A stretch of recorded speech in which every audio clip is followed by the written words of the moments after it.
Following video will contain spoilers for Persona 3, Persona 4 Golden, Persona 4 Arena, and Persona 4 Arena Ultimax.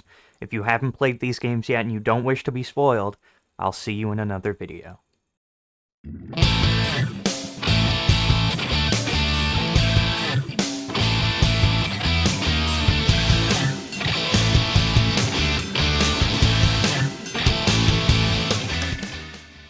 To my knowledge, the Arena games are at a high point of contention in the fanbase. Some people saying that the game misrepresents some characters, to it having a bad antagonist, or that its pacing is all over the place. And to me, this is kinda sad to hear because I absolutely love the stories that these games have to offer, and I think that they might be some of my favorite stuff to come out of this franchise. So you can imagine my excitement when Arena and Ultimax both finally received English releases of their manga.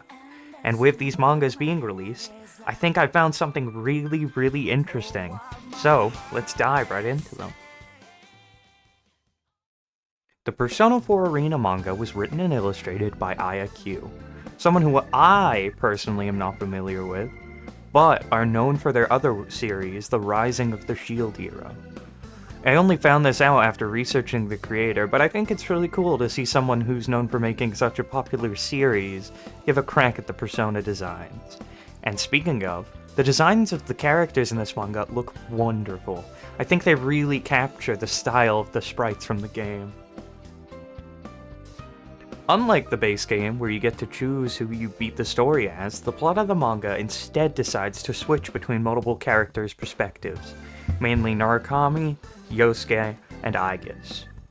This does wonders for the pacing of the story, and is much more fun than the paragraphs that the main game's visual novel style makes you read.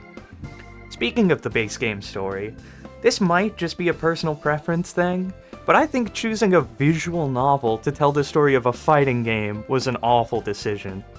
There can be times where you'll go hours of reading random flavor text before you even begin a fight, then the fight will last 2 minutes, and it's back to reading.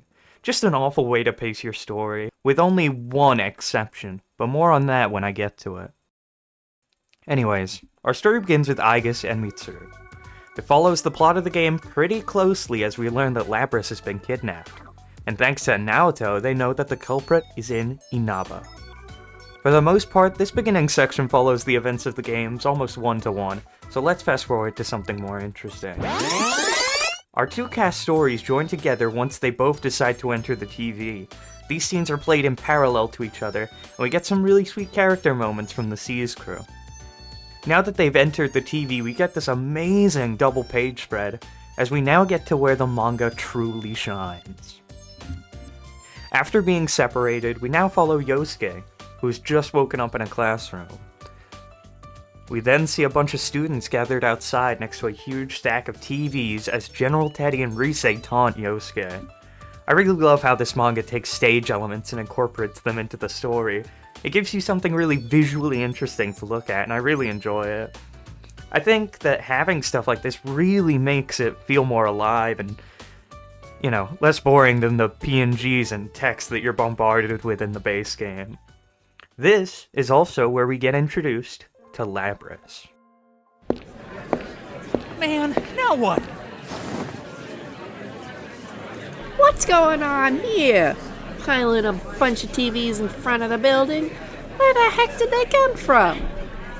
Jeez, we thought it was a good idea to be causing such a commotion at school. As the student council president, I never approved this Grand Prix thing. Student council president? After this, we actually get to see Labrys fight some of the students, which not only helps to allude to the fact that she might not be who she says she is, but it's also just a fun way to introduce her as a character. Skipping forward, we finally get to see the first fight of the manga, Aigis versus Kanji. I think it's interesting that the first fight is Aigis, but it works really well and it highlights something that this manga does really well, telling a story and showing character growth through its fights. It's strange, considering how the original game kinda felt like the fights were only there to add some gameplay to the story, but in this manga, these fights really help enhance the characters. So for example with this fight, we get to see just how far Aigis has come from the events of Persona 3. We see her cry, and we see the weight that fake Kanji's words really have on her. It's a really lovely scene. And something I will give this manga credit for is its incorporation of the Persona 3 cast. It's really nice seeing them a lot here, and I think they're just really well written. The manga also has some really beautiful panels for the fights, but I said previously that I think the fights are less action-focused right now, and they're more focused on storytelling. So we don't get too much of these great action shots here, but the ones we do get are amazing. Speaking of another fight, it's time to finally catch back up with Yosuke as he's now fighting Chie. In the beginning, this fight is mostly played for jokes, but it plants the seeds of something that I think is really important later, and that's Yosuke's insecurities. By the end of Persona 4, Yosuke learns to accept himself for who he is rather than trying to compete or compare himself to his friends. But for Arena, they really try to open up this old wound and show that the gap between the time Narukami hasn't been in Inaba has actually taken a huge toll on Yosuke and allowed these feelings to kind of regress back into him. I love how they managed to sew all this in what is pretty much just a really goofy fight. It's something that I just really love about the manga. It really goes to show the lengths in which they're able to enhance Yosuke's character. And for the finishing blow, we get to see Yosuke confront this side of himself, and it's something that I just think is super powerful.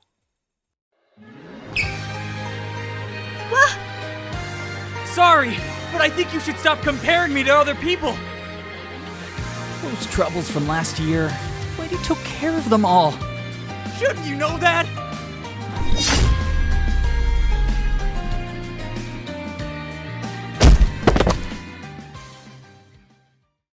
After this, we finally get to meet Teddy, who follows Labrys as her knight in shining armor. I always really like seeing Teddy and Labrys' relationship. Their dynamic is really fun to see, and I'm glad it was included, even if it was only for a few pages. I also just love the way that the mangaka draws Teddy. He's so silly and expressive, and I really love it. We finally get to see Narukami return after this. And something I love most about when it comes to Persona spin-offs or adaptations is how they characterize the protagonists. It's always fun to see an author take a silent character and change them into something else. When it comes to Narukami, I think his personality is definitely a little better defined compared to the others.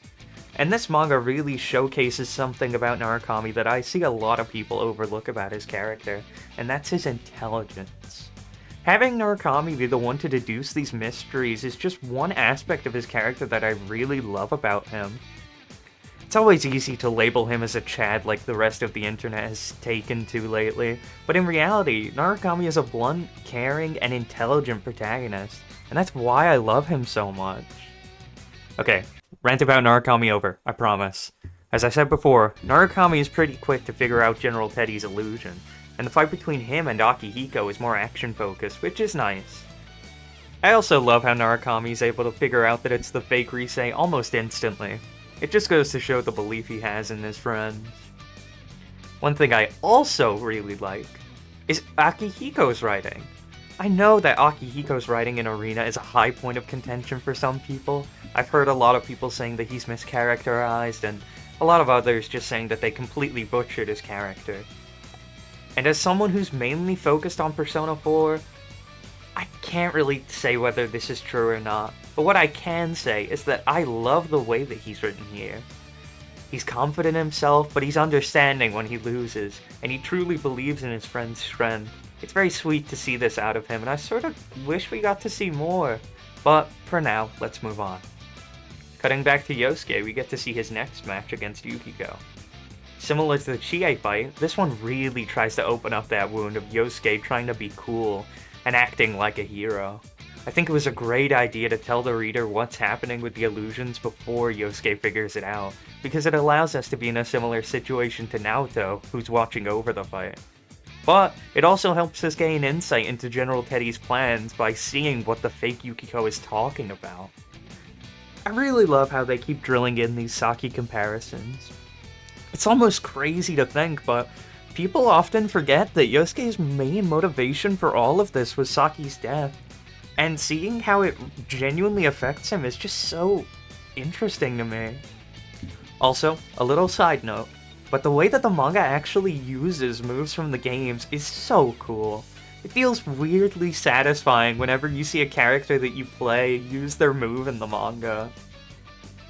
And now, we get to what I believe is the most interesting fight of the whole manga. Narukami versus Yosuke. The first part of the fight is told from Yosuke's perspective, as we see the usual illusions of Narukami being an obsessive older brother. However, in between this fight, we get to see Mitsuru exploring the school. We get really beautiful insight into Labrys' story with her emotions screaming at Mitsuru as she tries to use her persona, and this leads us straight into the Naoto fight. Naoto versus Mitsuru is very interesting because it plays with the rules of the tournament. Naoto tries to communicate to Mitsuru that it's all an illusion, and that they just need to finish the fight as quickly as possible. It's a great piece of character writing that really just shows how intelligent these two characters are. Intercut with this, we return to the Narukami vs Yosuke fight, but this time it's from Narukami's perspective. I think it's cool to have a fight that shows both sides of the illusion, because we get to see what each of the characters is seeing. Both Narukami and Mitsuru come to the conclusion that the quicker they finish this, the better. Mitsuru ends the fight by using Bufudan, her super in the game. I think that having this fight in between Yosuke versus Narukami is really fun. It doesn't overstay its welcome, and it works as a good way to segue from both characters' perspectives. After the finishing blow, Narukami wakes up, realizing that Yosuke was actually the one to win the fight, meaning that he's the one who has to go and save Labrys. Now when I first read this was a complete mind blow for me. The protagonist of the story isn't Narukami like you'd think, but it's actually Yosuke. Looking into why Yosuke was chosen to be the protagonist, I found an interview with the author. When they were asked who their favorite character was from the series, they said they really liked Yosuke, but then Narukami was their all-time favorite. So I believe that they chose Yosuke to be the protagonist simply because he would be more interesting. Both Narukami and Naoto solve the illusion thing pretty much instantly. But with Yosuke, there's room to kind of build up this mystery. And I think that Yosuke as a character definitely feels like he has the most growth out of the cast. And it feels just like a really fun interpretation of this story. With no one else left to defeat, we now get to the final boss of the story as Yosuke makes his way to the announcement room.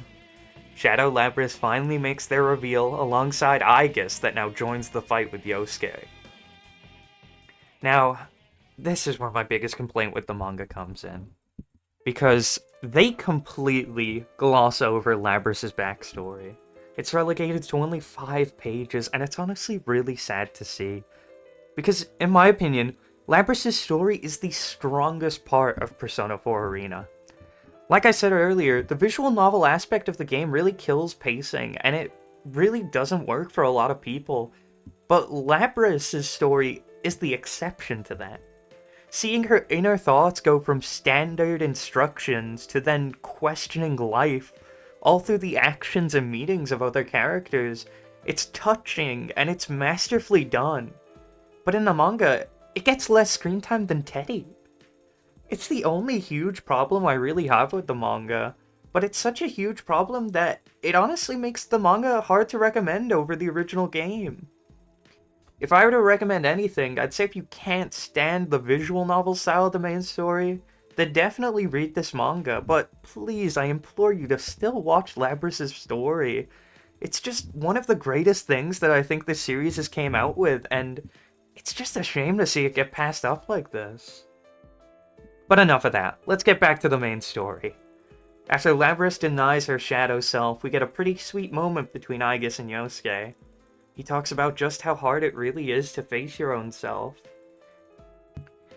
I feel like this really shows Yosuke's growth, not only from the beginning of the manga, but also just from Persona 4 in general. He's really grown into someone who's more caring of others as opposed to caring about his self-image, and it's really lovely to see. For the big fight itself, we actually get a tag team of Yosuke and Aigis fighting against Shadow Labrys, which is kind of funny to see because Arena's a 1v1 fighter, but regardless, it makes for a badass fight. After Aigis is defeated, we get this really amazing scene for Yosuke of him doubting himself.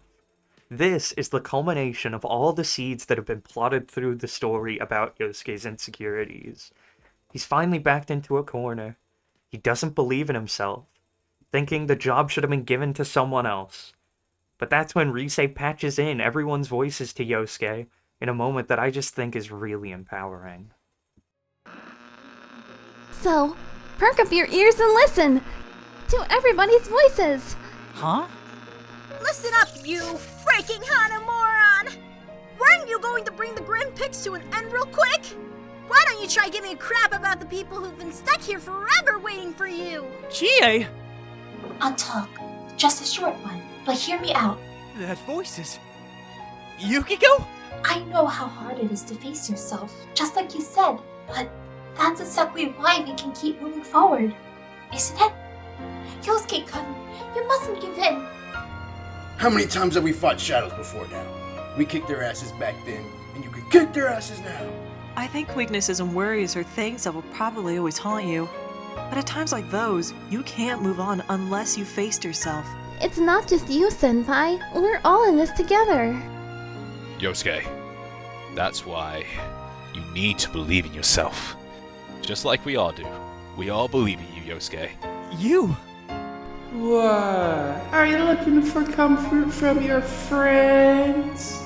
That's so pitiful. Yeah, I know. That wasn't really cool at all. But that's just who I am now.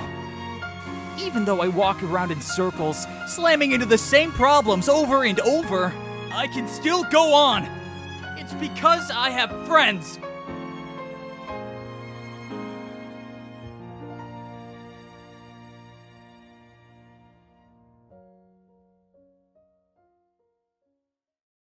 Now I know a lot of people will find moments like these super cheesy, and in all honesty, it is. A lot of people tend to boil Persona 4 down to the power of friendship, and while I definitely think that's true, I think that the way they present it so earnestly kinda gets me pumped up. I don't know. It really reminds me of my favorite scene from the entire franchise, the anime's adaptation of the Ameno Sagiri fight. It just kind of shows that the Persona 4 cast all grow in unison. It's not just others growing because of Narukami's actions, but it's also Narukami growing because of them. I love seeing moments like this, no matter how stupid, dumb, or cheesy they are, I just think they're cool. After this, we get a really awesome action scene as Aigis wakes up. The fight ends with just this really cool panel of the two of them taking down Shadow Labrys. And now, we finally get to see Labrys accept her shadow. Yosuke reaches his hand out to her, letting her know that she's not alone in such a beautiful moment. Yosuke's character has finally come full circle. Now he's emulating how Narukami was to him when they first met. With everything said and done, we get one final hint of what's to come in the next Ultimax manga, as the rest of the team celebrates a well-earned victory. And that was it for the Persona 4 Arena manga. Originally I wanted to make this both Arena and Ultimax, but this video is already long as is, so I guess I'll have to make a part 2. This manga was great. It gave me exactly what I wanted and more when it comes to being a better paced version of Arena's story. But like I said before, the butchering of Labrys' story just makes this so hard to recommend. So I see it more so as an alternate take on the events of the main game. I really think this manga could have benefited from being 4 volumes as opposed to 3. That way they would have had a lot more time to kind of flesh out these characters, and maybe we'll get to see some more of the Persona 3 cast. But it's an excellent manga and a great read if you've already beaten Persona 4. I really loved Yosuke being the protagonist, and I also loved the characterization for everyone. It was top-notch all around. If this video's inspired you at all, I implore you to go buy this manga now from Amazon or any other service that sells manga. With all that said and done, thank you so much for watching, and I'll see you all next time where we're going to cover this manga's sequel, Persona 4 Arena Ultimax.